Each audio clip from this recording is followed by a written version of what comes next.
E aí pessoal, beleza? Faz um pouco de tempo que eu não gravo muito para o meu canal, mas hoje eu vou trazer um pouco diferente, algo diferente. E eu quero começar uma série com vocês que é muito especial para mim, onde eu vou mostrar alguns tipos de conceitos que é um pouco fundamental do design, que é a base basicamente para qualquer tipo de face, né, ou projeto visual que tu for criar. E vou explicar um pouco em 5 episódios, né? E vai ser uma junção de, por exemplo, 3 tipos de pilares, na qual eu acho importante toda pessoa saber e saber a diferença para ter um resultado no final, que vai ser algo mais voltado para design system, que eu já trouxe um episódio pro canal que foi sobre design tokens. Inclusive vou trazer outro vídeo que vai ser sobre tokens, né, e as suas variáveis. Mas hoje eu quero trazer um conteúdo um pouco diferente para vocês, que vai ser sobre grid, espaçamento e um pouco de patterns, tá? E eu tenho certeza que você nunca parou para pensar. E como todo design ele parece ser bem feito e profissional, geralmente tem alguma coisa em comum. Ele vai seguir uma estrutura, né? E a estrutura ela sempre vai estar escondida. E você não enxerga isso muito de primeira. Quando eu comecei no mundo design, foi sempre uma coisa muito complicada, uma coisa troncha, um botão, algo muito torto. E a gente tem que seguir um padrão que é sendo muito equilibrado e consistente. E é exatamente isso que eu quero te mostrar hoje. A gente vai estudar um pouco ao longo dessa série de 5 episódios. A ideia é que no final você vai conseguir entender e aplicar esses conceitos no teu próprio trabalho, no teu próprio hobby, seja como você preferir. Seja para criar algum tipo de telas ou apresentações um pouco mais estruturadas, né? Acredito eu que é um pouco importante da gente ter conhecimento e base com isso. E a gente vai falar sobre hoje, sobre um tema que eu gosto muito de comentar, que vai ser um pouco sobre grid, né? Sobre layout grid. É diferente de auto layout, tá? Eu tô comentando um pouco sobre layout grid, que é a arquitetura, a estrutura da base de um site que a gente precisa ter no início. E no episódio de hoje, tá? Vai ser isso. Eu vou mostrar não um pouco da teoria, vou dar alguns exemplos práticos aqui para vocês usarem no dia a dia. Então, se prepara aí, pega um café e fica confortável e bora mergulhar nesse mundo. Eu me chamo Heitor e seja bem-vindo ao primeiro episódio. Então, vamos imaginar que a gente aqui tem um site, tá? Vamos tentar pegar a teoria do básico, que é como é que funciona um site hoje em dia. Vamos imaginar que aqui a gente tem um site, beleza? Um site onde tem 4 colunas, ou mais, né? Deixa eu só ajustar aqui. E aí dessas 4, vamos seguir como se fosse nosso layout grid, tá? Dentro desse layout, a gente precisa ter o quê? Imagina que aqui é o site do comércio.com. Beleza? Comércio.com, ele precisa ter uma base aonde ele vai se estruturar. Todo site ele precisa ter uma base para você começar uma estrutura aonde precisa ter uma coluna. Colunas são aquilo que vai sustentar a base do site, tá? Então, aqui no nosso comércio.com, a gente tem quase 4 colunas. 4 colunas onde a gente vai sustentar a base do comércio.com. É o novo empregado do comércio.com. Você vai começar a colocar um conteúdo aqui dentro do site, outro aqui e um aqui. Só que aí que tá. À medida que você vai colocando, você vai percebendo que não vai ficando tão legal. E aí você precisa seguir um padrão. Ah, então, mas o que seria essas 4 colunas aqui atrás? Essas 4 colunas a gente chama de layout grid, né? Que a gente separa ela, que chama por colunas, por rows ou por pontos, que seria como se fosse quadradinho desse e um xadrezinho. Então imagina uma malha toda grande composta por quadradinho desse. Só que é mais pra galera que vai fazer logo, que quer ter uma precisão melhor. Então a gente geralmente usa ponto de malha para questão de logo. Em questão de site, a gente geralmente usa as coisas que a gente chama de coluna. Coluna são coisas que a gente usa dentro do nosso site. No caso, eu coloquei aqui 4 colunas, né? E das 4 colunas dentro do nosso site, tá? Lembrando que aqui seria a navbar, né? Ou como você bem preferir chamar. Não temos muita importância sobre isso. Mas aqui está o nosso conteúdo. Vocês percebem que a gente precisa ter uma organização que não fica tão fluida quando está assim, né? Então, para que serve o layout grid? O layout grid serve basicamente para quando você precisa organizar teu site dentro de uma estrutura que seja dentro de um container, que precisa ter uma melhor leitura, a gente geralmente usa. Então vocês estão percebendo que aqui ele não está muito justo, né? Não está numa organização legal. Então se a gente vier aqui e organizar de acordo com o conteúdo até o final do nosso layout grid, que eu vou dar um exemplo prático até o final da nossa aula, se a gente for até colocar um exemplo aqui, então eu estou aqui organizando os conteúdos que está dentro do comércio.com dentro do nosso container, né? Que é o nosso layout grid que a gente chama no nosso âmbito livre. Então vocês percebem que, então, mas aqui não tá tão alto, entende? Então vocês percebem que, à medida que a gente está organizando aqui, as coisas vão ficando um pouco mais fluidas, um pouco mais legíveis e um pouco estruturadas a ponto da gente conseguir ter uma organização melhor dentro do nosso projeto. Então vocês percebem agora que o que eu fiz foi só organizar o conteúdo que estava dentro e dar uma melhorada, entende? E aí é o que a gente chega para nossa pequena aula de hoje, que é sobre design grid, né? Que vai ser um pouco mais conteúdo, né?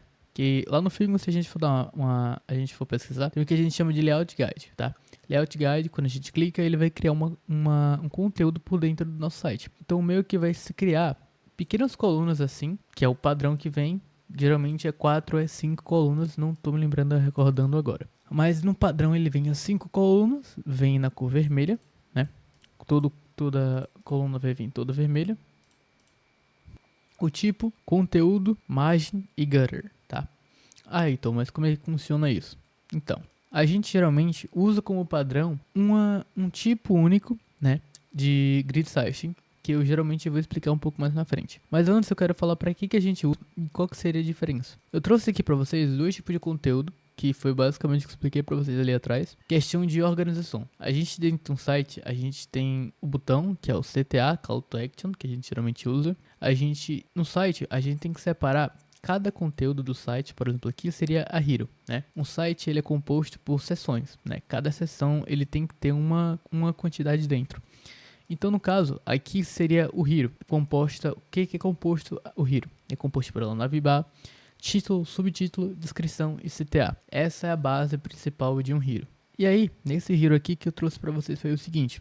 Eu trouxe para vocês um Hero totalmente bagunçado, fora de alinhamento, algo sem perspectiva nenhuma. Então, aqui eu trouxe para vocês 4 colunas, né? E vocês percebem que não está dentro do conteúdo que era para estar. Então, o que eu sempre gosto de trazer aqui nos conteúdos são coisas que vocês vão ter representatividade visual, que é algo que vocês vão perceber muito quando vocês vão começar a praticar. Então, num site, vocês vão começar a perceber, a fazer as coisas, vocês vão ver que tem coisas que não vão estar de acordo com o que vocês querem e vão ter coisas que vão estar de acordo com o que vocês querem. E aí a gente chega no contexto de por que a gente usa. Muitas das vezes a gente precisa usar layout grid no início, ou seja, alguns projetos e outras empresas geralmente não usam, que é uma galera que já tem uma visão de representatividade visual um pouco mais alinhada, que já sabe como é que funciona, já sabe tamanho, já sabe altura, que a gente usa muito para escalabilidade, né? Que é para quando a gente precisa que o usuário ele lê o conteúdo e vai entender de uma forma mais fácil, né? Focando mais em produtividade, focando mais em responsividade, que é um pouco mais diferente do conteúdo que eu trouxe para vocês, que foi de design tokens,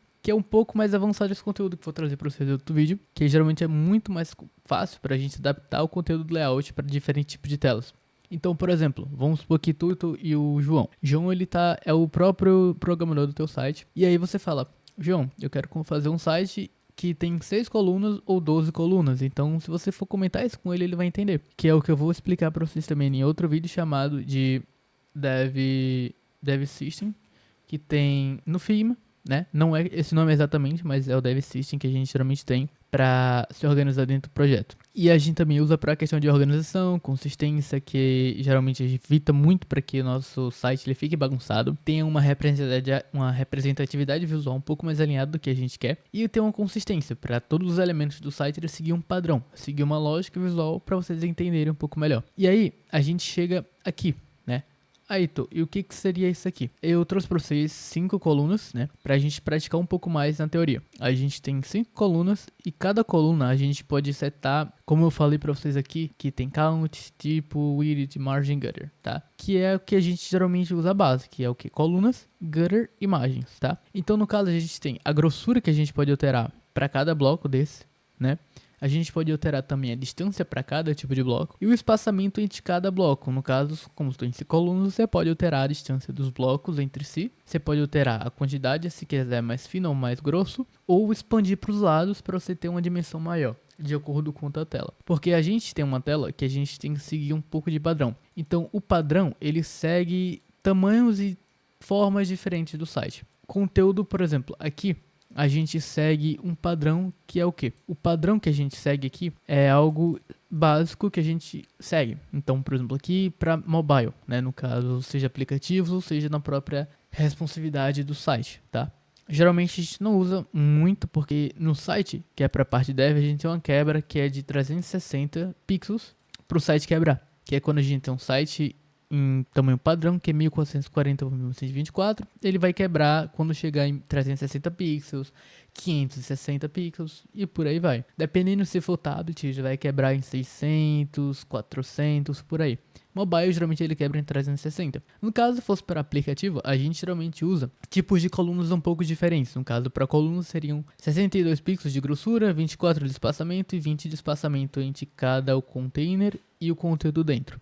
Só que eu quero que você fique atento a uma coisa. Ah, então, mas você me explicou que um site ele precisa ter isso, mas a gente precisa seguir isso. Teoricamente você precisa seguir, porque o conteúdo que você vai colocar dentro do site, ele tem que seguir as regras que estão dentro do nosso layout, tá?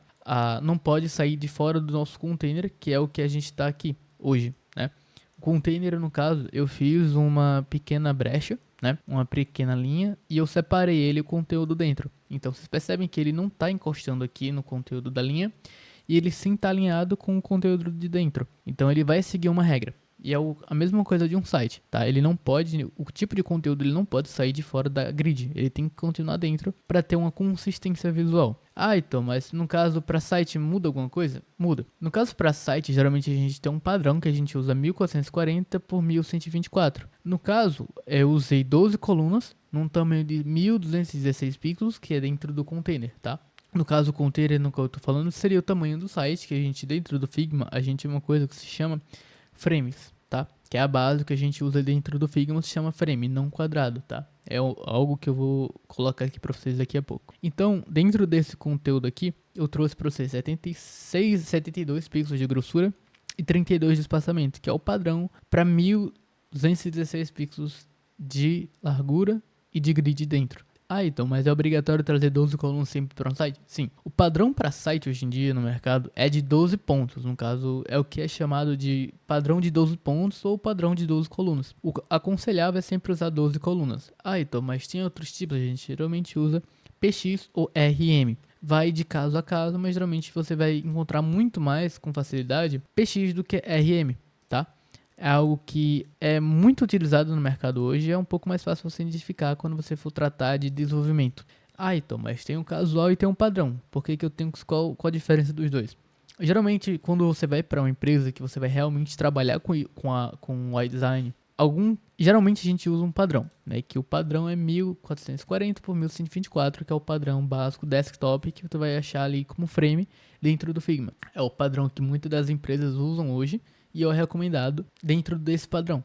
Ah, então, mas o padrão tem que seguir 12 colunas? Sim, eles vão seguir a mesma configuração que a gente vai fazer daqui a pouco, vai seguir esse padrão que está aqui dentro. Então, casual, muda, mas vai manter o quê? O que vai mudar entre uma e outra? A distância, vai mudar a distância e um pouquinho da grossura, mas a quantidade de colunas vai se manter a mesma, tá? E é algo que eu sempre gosto de manter declarado, é sempre a gente manter o número de colunas de acordo com o projeto. Então, por exemplo, vamos supor que a gente está usando o padrão 144, a gente vai manter o de 12, né? No caso, como a gente usa o desktop aqui, foi de 4, a gente geralmente usa 6, usa 4 ou até uma coluna, tá? De acordo com o projeto. Para tablet a gente usa 6, às vezes para relógios que são smartwatches a gente usa 2, estourando ali no máximo 2.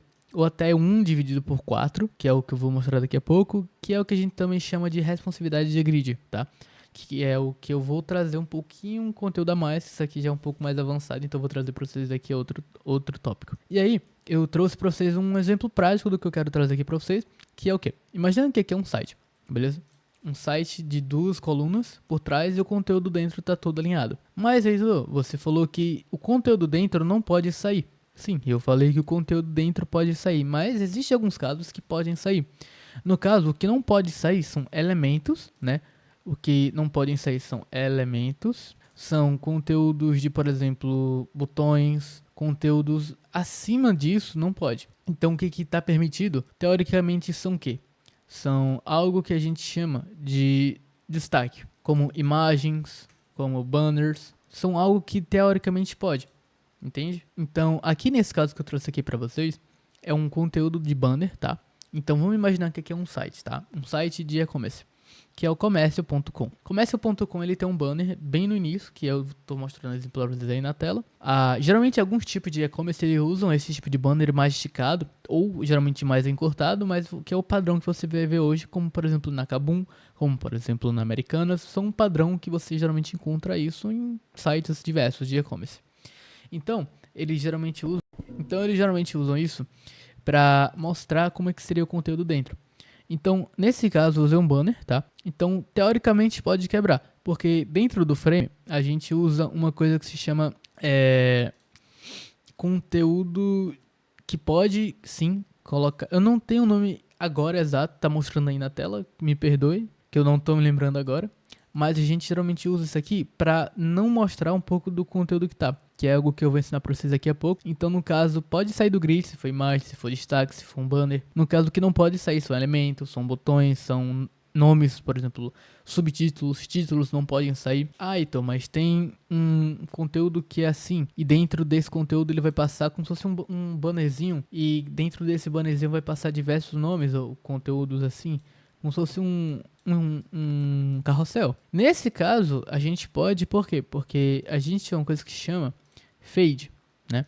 O fade, como o fade in e o fade out. Ambos, eles têm uma importância dentro do design, que é algo que esconde boa parte do que a gente vê. Então, por exemplo, nesse caso, a gente só colocaria um fadezinho aqui do lado e outro fade do outro, e teoricamente não iria mostrar. Então, teoricamente, seria um efeito um pouco, entre aspas, 3D, que é um efeito que a gente usa bastante hoje em dia, que é o chamado fade in e fade out. Espero que vocês tenham entendido e bora para a prática. Então, nesse caso aqui, a gente já está no nosso Figma, tá? Que é algo que eu vou explicar um pouco para vocês como é que funciona, tá? Aqui a gente já está no nosso Figma, inclusive já está na versão mais autorizada, a gente vai criar um frame, tá? Então, como é que cria um frame? A gente tem a tecla de atalho, que é o F, tá? E aí vai aparecer essa quantidade enorme para vocês darem uma olhada e como é que funciona. Então, mas eu quero fazer um site, eu quero fazer um aplicativo, tá? Para site, geralmente a gente usa o que é o padrão, que é o desktop, que vai estar aqui, que é o padrão, que é 1440 por 1124, que é o padrão que a gente tem aqui hoje para site. Então, mas eu quero mudar o 1024, a gente muda, não tem problema. O site ele pode ser longo quanto a gente quiser, não tem limite, não tem distância. Quem vai dar o limite para você, que vai terminar o site, é você mesmo. E aí a gente vai chegar num contexto que é o que eu ia explicar para vocês. Então eu quero fazer algo que tá dentro do nosso conteúdo aqui, que é o que? É o scroll que eu comentei para vocês como é que funcionaria. A gente geralmente faz esse tipo de conteúdo e a gente separa ele em dois tipos, né? A gente tem um retângulo e a gente tem outro retângulo dentro, tá? Então, mas não era um frame? Sim, mas geralmente a gente usa os retângulos para fazer objetos, no caso elementos, e frame para fazer um tipo de site, né? Então aqui por trás a gente já tem um conteúdo que é o nosso base, a base no caso, e a gente vai fazer ela de frame, né? Quando a gente vai setar um frame, então, mas eu quero fazer um frame direto aqui. Quando a gente já tem uma base, eu gosto de manter um retângulo do que criar primeiro o frame, porque você pode manter e alterar o tamanho que você quiser, vai de caso a caso. A gente já tem uma base, já tá frameada, né? Então, mas agora eu vou fazer um negócio. Percebe que ele tá saindo dentro do conteúdo do frame, que era o caso do que eu mostrei pra vocês lá na frente, como tá mostrando aí na tela agora, que era o caso de tá saindo o conteúdo de fora. Então, mas eu quero fazer aquele escuro infinito pra não mostrar. Mas eu vou deixar assim porque aí dá um efeito, sabe? Ou se não, eu quero fazer assim. Ou se não, eu quero fazer assim e colocar um texto por trás, né? Pra mostrar que tem um texto aqui por trás. Então, meio que fazer assim, mas ele não tá entrando dentro, Heitor. Como é que a gente faz? A gente tem formas de a gente fazer, que é o quê? A gente aceitou o frame como por trás. O nome que a gente usa é o Clip Content, tá? Que é o que eu tinha esquecido. Toda vez que a gente quiser fazer um conteúdo que seja por 3D por trás, a gente vai fazer esse conteúdo de clip content, tá? Então, teoricamente, nosso frame, ele já tá setado. Então, vocês percebem que agora, ele não tá mais saindo de dentro do frame, ele já tá entrando dentro do frame, né? Vocês percebem agora que agora ele consigo alterar e mover tranquilamente o nosso conteúdo do frame. E aí, então eu quero colocar um nome agora. A gente coloca um nome e aí a gente pode setar. Nesse caso aqui, ele já vai entrar, entende? Aí você pode alterar, pode colocar quantos nomes você quiser. Então eu quero colocar esse aqui mais organizado. A gente usa, organiza. Nesse caso quebrou porque eu fiz um pouco de besteira, né? Eu coloquei mais nome do que na hora pra colocar, que acabou que duplicou bastante os nomes, mas acho que vocês entenderam como é que funciona. Então, basicamente usei o layout agora. Agora eu vou poder copiar e colar esse nome diversas vezes. e agora ele vai simplesmente criar vários nomes deles e separar. É basicamente isso que a gente usa aqui dentro do nosso conteúdo. Isso que funciona no Clip Content, tá? E aí para site a gente vai chegar no nosso Layout Guide, tá?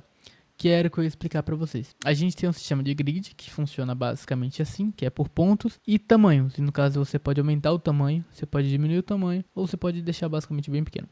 É mais pra galera que usa design gráfico, mais pra galera que quer ter uma base. A gente geralmente usa mais colunas, tá? As colunas a gente começa, como eu expliquei pra vocês, elas começam com a base de 5 e elas vão começar bem padrão. Tamanho de 20, né? No caso, que é o quê? É o espaçamento, que eu expliquei pra vocês também. O gutter é o espaçamento entre cada coluna, no caso, a grossura da coluna. Então, quanto maior o gutter, menor vai ser a grossura da nossa coluna, né?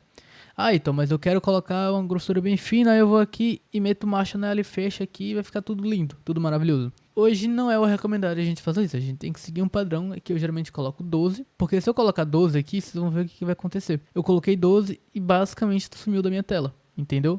Vocês teriam que ter essa base um pouco antes de fazer. Então, no caso eu coloquei 12, você percebe que já voltaram à tela de acordo com o que estava, né? Então, no caso, a gente usa o padrão, que é o que? Eu geralmente gosto de usar muito os tipos, né? Cada tipo ele tem uma função. No caso, a gente usa mais o centro, né? Que ele vai alinhar aqui tudo certinho. Diferente dos trash, né? Então, a gente geralmente usa, pode alterar até a cor, vamos alterar logo a cor. A gente vai usar o padrão, que esse é o recomendado para vocês, que eu recomendo para quando vocês forem iniciar um projeto de 1440. Se vocês usam o tamanho de 12 colunas, por 72 disso aqui e 32 de espaçamento de grossura de cada parte. Vocês percebem que já fica alinhado. Aí, então, mas aqui tá sobrando aqui, não tem problema. Essa conteúdo aqui que vocês estão fazendo já é a base, né, do que vocês vão ter dentro. Então, vocês vão fazer a mesma coisa que eu tô fazendo agora. Então, vocês vão meio que alinhar o conteúdo dentro. Ah, então, mas eu quero colocar isso aqui fora. Vocês percebem que já vai ficar um pouco mais complicado. Se eu fosse fazer uma navbar aqui, a navbar ela ia se manter assim. Ela ia se manter dentro do conteúdo. Vamos fazer uma flutuante então. A gente vai se manter dentro do conteúdo, né? Vamos usar o padrão de 8 de arredondamento. Geralmente não tem um padrão, só tô fazendo aqui com vocês agora. E aí a gente vai vir aqui. No caso eu usei um retângulo, né? Sim, eu usei um retângulo, mas a gente pode fazer de frame. Não tem nenhum tipo de problema. Mas a diferença aqui, o frame que a gente está criando aqui é diferente de um frame padrão que a gente vai usando clicando F, tá? Então vamos fazer um básico aqui. Que seria o que? A gente ia criar um frame aqui todo dentro do conteúdo, iria ter os nomes, né? Tudo que a gente está fazendo aqui é uma base, né? Então não pode sair nenhum tipo de conteúdo aqui dentro que seja necessário para o nosso footer, tá? Para nossa navbar, perdão. A nossa navbar ela não pode sair do conteúdo. Então, por exemplo, aqui. Ah, então, mas aqui eu quero alinhar. A gente só vai fazer isso aqui. Vai diminuir o tamanho da nossa, teoricamente, que a gente usa aqui a base como imagem, que é o canto. A gente só vai diminuir o tamanho, não necessariamente ele ficar no meio. Estando dentro, tá ótimo, tá? Então, por exemplo, aqui, essa aqui, vamos imaginar aqui alguma coisa. Então, a gente colocaria aqui. O próximo seria aqui também, sabe? Seguindo um padrão de todas as outras aqui. Vocês percebem que já ficou até um pouco mais alinhado, um pouco mais bonito, mais organizado. A mesma coisa se encaixa nos textos, né? Então, no caso... Um texto seria eu adoro UI design, né? Então a gente colocaria, por exemplo, um padrão aqui, né? Já colocaria aqui, por exemplo, aqui, que a gente geralmente usa no meio, a gente colocaria um semi-bold, ou como é que a gente gostaria de colocar. Geralmente não tem um padrão, tô fazendo aleatório jogada aqui só para dar um exemplo para vocês prático. Então, teoricamente, é algo que a gente realmente vê isso com o tempo, é algo padrão. Então, no caso, vocês percebem que eu já dei até uma diminuída, que é o que a gente chama de subtítulo, tá? Que é o que eu vou explicar pra vocês em outro texto, que vai ser no episódio 3, eu acho, se não me engano, que vai ser sobre hierarquia, né? Então, no caso, tem uma diferença, assim, entre cada conteúdo. Então, no caso, aqui é o título, aqui é o subtítulo, e poderia até ter outra aqui, no caso, que seria o menor ainda, que a gente chama de H1, H2, H3, H4 e assim vai até o 7, se eu não me engano. Aí, então, mas eu quero colocar um botão. A gente vem aqui e coloca um botão. Coloca um botãozinho bonitão aqui. Pronto. Tá acertado o nosso pequeno botão. E é basicamente isso. Como que a gente usa as nossas grids. E é isso. Espero que vocês tenham gostado do conteúdo. Não percam mais nada. E é isso. Até a próxima.